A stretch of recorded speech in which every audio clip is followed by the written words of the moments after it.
Vivi will defeat a Yonko commander? What the hell is this dude talking about? I know, I didn't believe it either, but what if I told you that Oda foreshadowed this indirectly in SBS Volume 59? This video might be a roundabout way of getting there, but I do honestly believe that Vivi will be put in a situation where she'll fight and hopefully win against a Yonko commander before the series ends. So let's get to it. Hello everybody and welcome to the channel. I'm JD Golden Boy, and I started this channel because, like many of you, I love One Piece. More specifically, I love the idea of speculating and solving the mysteries of One Piece. It's my favorite series because Ichiro Oda has crafted a story that is made to speculate, and in my opinion, it's the greatest story I've ever read or heard. So, enough about me and what motivates me. You're probably wondering how I got to the point where I believe Vivi will take down a commander. Well, it starts in Alabasta. Vivi sailed with the crew and became their nakama. We all remember the emotional scene at the end of Alabasta, where Luffy offered Vivi a spot in the crew, but she had to turn it down as she had some unfinished business in her country. However, before they left, she went over the loudspeaker asking, "If there's a day when we meet each other again, will you take me as a friend?" And of course the Straw Hats left the door open for her. In the Viver Card Data Set Volume 4, not only was it confirmed that Jinbei was the 10th member of the Straw Hats, but also that Vivi is considered a former/inactive member of the Straw Hats. You don't have to wear a tinfoil hat to speculate that someday Vivi and the Straw Hats will meet again, and that they'll welcome her back. However, if you wanted to put on the tinfoil, Oda also revealed that Vivi's line number is 5.5. And what happens when the number 5.5 is introduced to the crew for a second time, you might ask? Well, that's right. You get 5.5 times 2 equals 11, so Vivi's the 11th crew member. Illuminati confirmed. No, seriously though, I was playing around. I do think we have a serious case for Vivi for Straw Hat again, just narratively. So that being said, I'm hesitant to onboard our Alabastan princess for two reasons. Reason 1, I honestly don't think Vivi's strong enough to join the Pirate King's crew. Things are gearing up, and we're in the endgame now. It's time for the Straw Hats to be Yonko level, and I barely think Usopp is ready for that. Vivi's a sweet character, but can you honestly picture her defeating a Yonko commander or a Toby Roppo member? Honestly. Like, can you see Vivi 1v1ing Ulti? To me, the answer is clearly no. Perhaps she's gotten stronger over the time skip, but she's been a princess, not a fighter. She wasn't training. I don't see her joining the crew because how will she compete against the Blackbeard pirates? Who can she take down? So reason 1, I think Vivi's too weak right now. Reason 2, why I didn't think it's likely for Vivi to join the crew is just due to the timeline. When will she join? The Straw Hats are in Wano at the time of this recording, and the last we saw Vivi, she was at the Reverie in the middle of some spicy big news Morgan's drama. We don't even know if she's alive right now, because there was a death at the Reverie. After Wano, the Straw Hats are going to want to plug and chug the road poneglyphs and get over the laugh tail. So why would they turn around randomly and go to Alabasta or Mary Joie? To me, these reasons didn't make much sense, so I figured that there's just no way we'll see Vivi joining the crew. However, I was recently having a conversation with a Japanese friend, and we got talking about theories, and he asked me a question that totally changed my perspective. My friend and former roommate Tetsuya asked me this past weekend if I was familiar with the rule of numbers. I have heard fan theories about the rule, but never looked too deep into it. The rule goes as follows. Luffy, being the eater of the Gomu Gomu no Mi, has the numbers 5 and 6, which in Japanese are pronounced Go-Mu. This is actually pretty well known in the community. Furthermore, if we look at all of the Straw Hat Devil Fruit users, we learn that they all have numbers associated with their fruits. He-To is 110 for Chopper, Yo-Mi is 4-3 for Brook, and finally Ha-Na is 8-7 for Robin. One Piece fans take this to mean that the next member to join that's a Devil Fruit user will be one whose fruit name can be pronounced 2-9. Now, I thought this theory was interesting, but overall creditless. That is, until Tetsuya told me that Oda acknowledged this rule in SBS Volume 59. Guys, I thought this was just some cracked fan theory, but no. Oda received a fan letter and published this in SBS Volume 59. He refused to give a straight answer of yes or no, as to keep the story a mystery, but the fact that he chose to publish this theory leads one to go down the speculation road. And we know that Oda loves number puns. So how do you say 2-9 in Japanese? He said Nikyu. Okay, so the eater of the Nikyu no Mi is the next Straw Hat. But wait, isn't that Nope, no, guys, never mind. Oda's whack. There is zero shot that Kuma joins the crew. For one, he's given up his brain to science. He's barely alive right now. And let's say that Sabo and the revolutionaries found Kuma when they invaded Reverie, and they found a way to upload his brain again. He's still not going to join. He was a homie to the Straw Hats. He protected them at Saba Odi, and he guarded the Thousand Sunny for 2 years. But at the end of the day, Kuma's a revolutionary, not a pirate. But Tetsuya insisted that Kuma is the next Straw Hat. He told me many Japanese fans believe in this theory, and he even used it as evidence to discredit Yamato for Straw Hat. They take Oda's words and SBS's very seriously. So does this mean that Kuma is fated to join the crew? I mean, Oda literally spelled it out for us with the rule of numbers. But this is when it hit me, and I put on my theorist cap, which just so happens to be made of aluminum foil. I think it's terribly fashionable. So something that you need to know about me is that I watch a lot of One Piece theories on YouTube.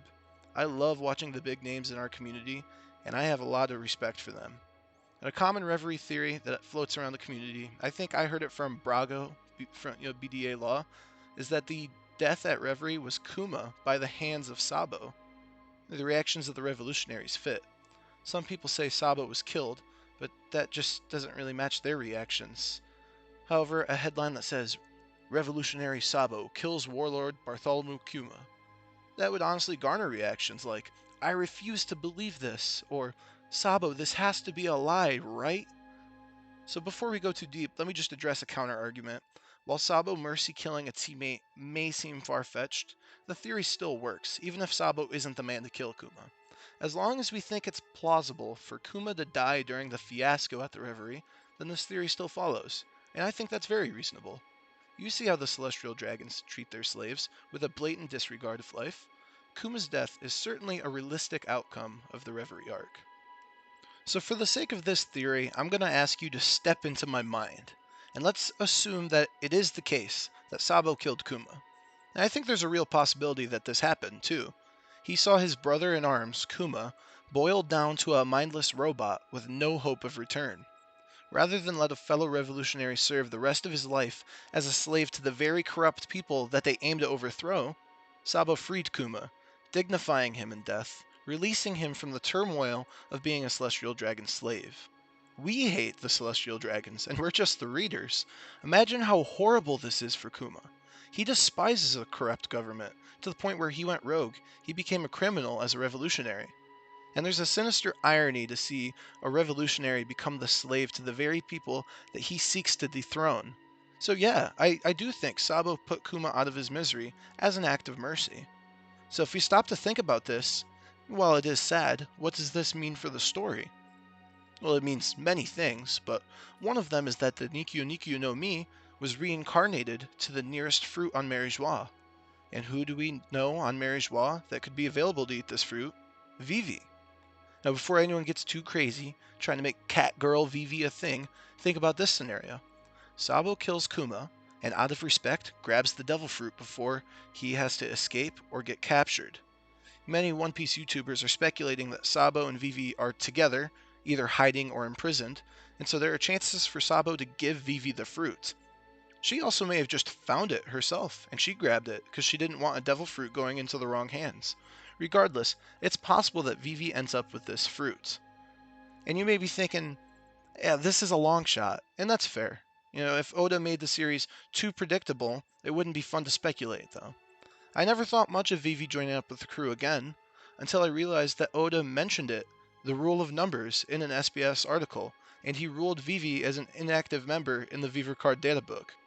And so while it may seem hard to imagine her using the Paw Paw fruit, Oda did reveal the rule of numbers. So in my head, I could see this playing out two different ways. Either the rule of numbers is real, or it is not. So let's start. If it's not real, then Oda's reaction to that fan theory, the rule of numbers, might be one, not including it in the SBS because it's not true, it's not real. Or two, saying, wow, that's a crazy coincidence, it's cool, it's unintentional, but it's cool. Now let's assume that it is real. Now in this case, I think Oda would, one, not include the comment about the rule of numbers in the Nikyu Nikyu no Mi, because it would spoil part of the story. He wouldn't want to do that. Or two, he would address it in a way where he could still put a spin on it and keep people guessing. So therefore, because Oda included it in the way that he did, I think it's safe to assume that the rule of numbers is real, but Kuma won't be joining the crew. Why would Oda spoil his own story like that when he didn't need to? Now, if you look at his answer, he really hams it up. He says something along the lines of, "Gasp! Oh, really? I didn't notice. No comment. Hee hee." So, like, I mean, that's so sus, guys. He hammed it up, which to me means he's just teasing us. The rule of numbers is real, but you know that he's going to have to put a spin on it somehow, and I think that spin is found in Vivi. So at the beginning of the video, I said that Vivi can't join the crew because she's just not strong enough. Well, if Oda gives a broken devil fruit like the Nikyu Nikyu no Mi to Vivi, I think she will be able to hold her own against a weak Blackbeard crew member. At the very least, she wouldn't be hopeless. When we think of the Paw Paw fruit, we think of Kuma deflecting every attack and just being a tank, one-shotting people. Well, that's not how Vivi fights. However, she is extremely agile, and she's like a cat. I could see her using her new paws to block, scratch, and repel.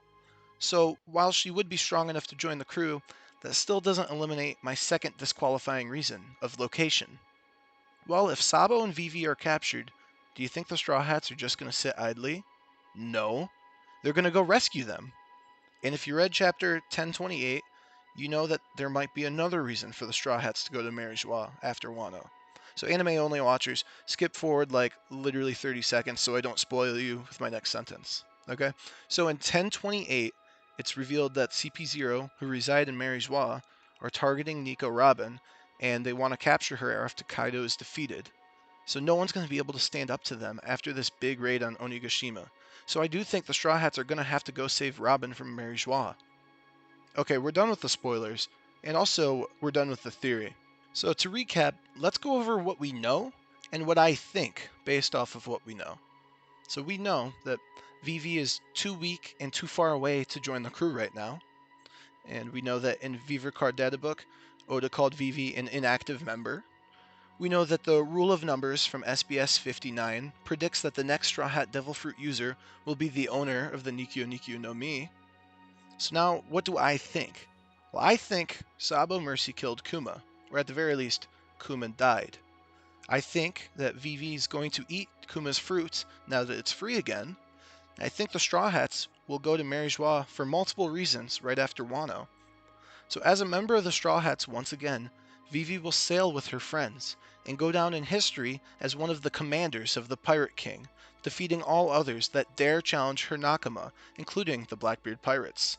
And ultimately, I think Vivi will rejoin the crew, and we'll end our tale the way it started. There is a day where they'll meet each other again, and they will take her as a friend. So thank you so much for watching. Please show your support by liking and subscribing, or just be haters and dislike the vid, that's fine too. Ultimately, I want to post One Piece content because this is the greatest story ever told. I'm not necessarily in it for the followers, guys. I just want people to share with. So please leave a comment and tell me what you like. Tell me what you didn't like. Tell me what you think. I have a couple other theories in the works, including some Blackbeard ideas. I plan on doing chapter reviews too, so please stick around if that's something you're interested in. But for now, I'm Jay, and this has been my first video. So have a great day, and remember, stay golden. Thanks for watching.